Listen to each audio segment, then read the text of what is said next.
My name is Cristina Tardáguila. My last name is really hard to say. Thank you for getting that right.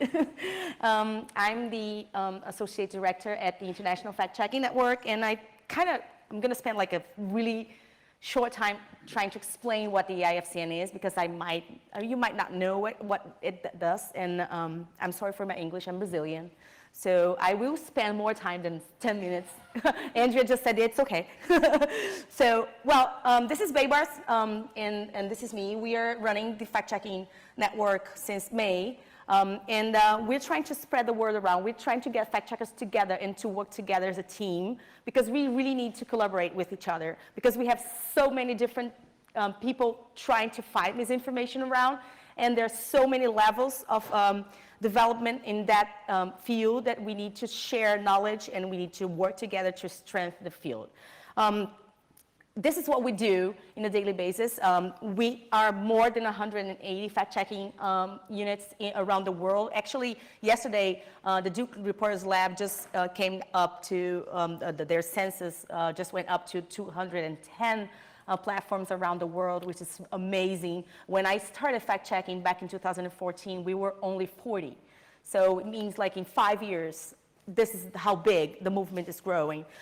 We do, at the IFCN, we trend everything that is going around the universe of misinformation and disinformation, and we try to approach governments and platforms and to work together and see how we can help either platforms and tech companies and fact-checking units to make their work better, right? We advocate for that, and we protect fact-checkers, because you need to believe that. I have just changed my entire life, because in 2018, I was threatened to death in Brazil, either by Lula's supporters and by Bolsonaro's supporters, because in Brazil right now, it's really hard to be a fact-checker. And as it is in Turkey, as it is in many other parts, in Venezuela, as it is in many other countries. So we try to protect what is being done. We have a code of principles. We believe that fact-checking is a really powerful tool, and there are so many people wanting to become fact-checkers, but fact-checking needs to be done in the right way. Right? You need to be transparent. You need to have a public correction policy, and you need to apply it whenever you have something wrong. And you need to be clear about your funders. You need to be, you need to follow a little bit of ethics when you're trying to tell the truth. And we're trying to teach that worldwide. So that's why we also do workshops, and we also do offer a Global Fact, which is our largest. It is the largest summit in fact-checking. The next one will be in Oslo, June next year, so you're all invited to join us. And we also keep a huge amount of information being published every day. We have the IFCN's website. It's hosted at the Poynter's website. And we do have a weekly newsletter that's called Factually. I really appreciate if you follow that too. And we also celebrate the International Fact-Checking Day. I don't know if it's in the UK, you have the Fool's Day in April 1st, but we do in some parts of the world, so we decided that since the April 1st is Fool's Day, Fact-Checking Day would be April 2nd.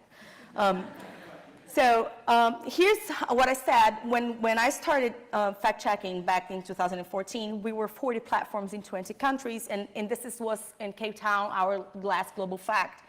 And these guys in the back were all there, the lead stories and Pagella Politica, and also Balito Bolo.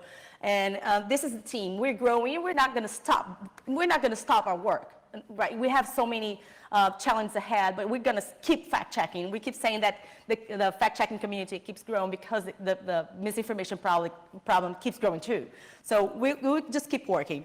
But the IFCN, since we're all trying to find a solution for this disinformation and misinformation problem, we're trying to make the IFCN a group that is not US-based. It's a heterogeneous group, right? We need different people thinking about the problem. So this is how the IFCN is composed. There's a Turkish director, a Brazilian co-director, and there's an advisory board made out of Americans, Argentinians, South Africans, Indians, Spanish, and I mean, how does that say in English from Bosnia? Is Herzegovina?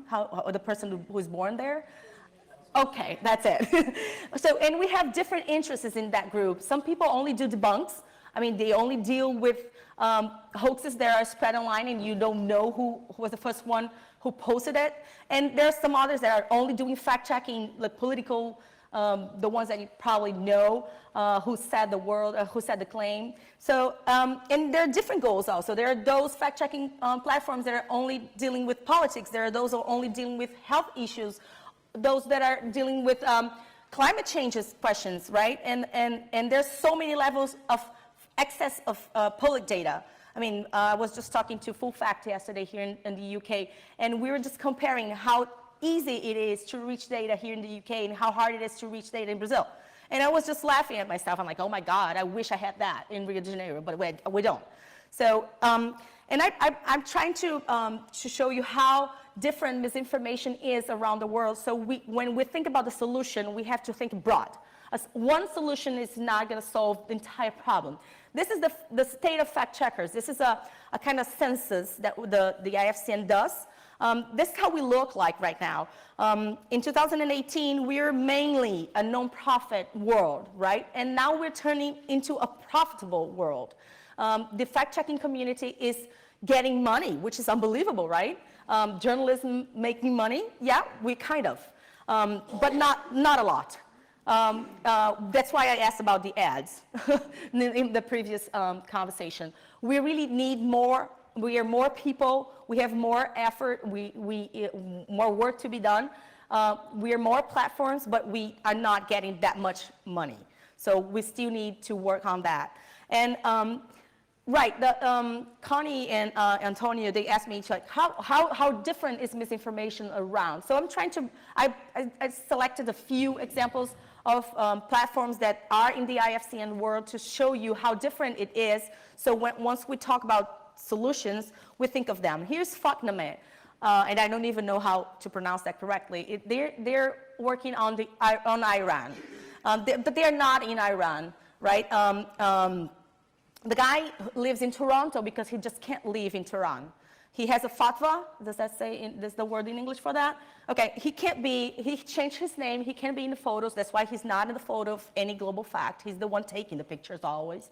And he uses Telegram because he thinks it's, besides being the most used platform in Iran, this is supposedly the most secure system to talk in Iran, right? And there's very low access to public data in Iran. So can you imagine that, being a fact checker with an ocean of distance and having a fatwa against you and your family? That's pretty hard. So this is Congo Czech in Africa, right? They have all the issues with health. The health system is cracking under their 10th Ebola crisis in 40 years. They had thousands of deaths. And the problem there is that it's really, really expensive to even get an internet connection. The ones that really get a phone with internet, they are the truth tellers. And guess where they go online when they have the opportunity? They go on Facebook. And whatever is on Facebook is the truth. So what Congo Czech does is they fact check and they deliver the information offline. They handle papers, they print out stuff, and they go they talk mouth by mouth.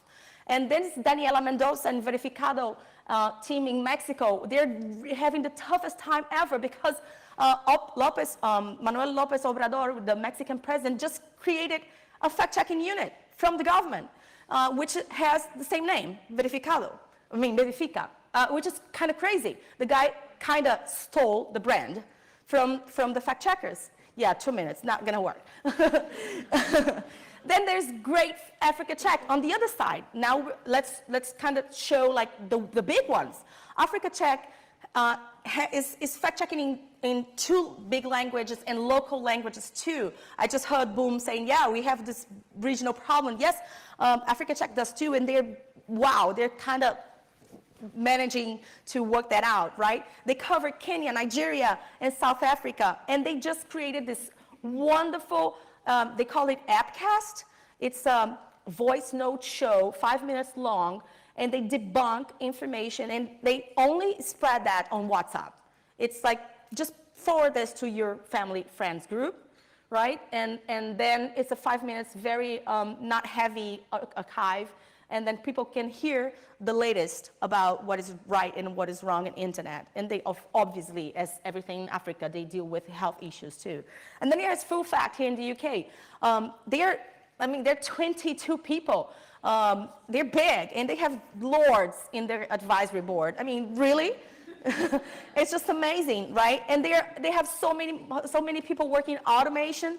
They're really capable of getting whatever is being said in the in the Parliament, and then automatically getting that onto the paper, like speech-to-text machines. And you don't waste that time. So misinformation for them is something else, right? It's funny because when we talk about the topics, while in Africa it's health, here you're worried about migration, you're probably worried about economics, the Brexit story, right? And then you have other situations. So what do we have in common? And I really, really want to struggle that again. It's the code of principles. It's something that it's very much needed in case, I don't know if among us there are some new platforms trying to exist or trying to be born soon. But please, if you're trying to create a fact-checking unit, don't forget that you need to be committed to nonpartisanship and fairness. I know it's hard, but please develop a methodology and to be nonpartisan and fair. You need to be transparent about your sources. So fact checkers, I mean, I always get that question, and probably all the fact checkers in the back get that question too. Who fact check the fact checkers? And the answer is easy as you. I mean, you just have to give people the opportunity to click in every link and review your fact check. So be transparent about your sources. The same thing for funding in organization. Just reveal where your money comes from. It can't be that hard, all right? Because the journalism needs to be, the accountability in journalism needs to shift. And then transparency of methodology. Why you're fact-checking this and not that? Just tell people that. That's no big deal. You just have to do an agreement with your reader. Just explain why you do local news and not international news. Just tell them in advance. And then be honest and correct whenever you are wrong, because you will be wrong. Fact checkers are allowed to commit mistakes. Yeah, and that's it. Thank you very much. I'm sorry, Andrea.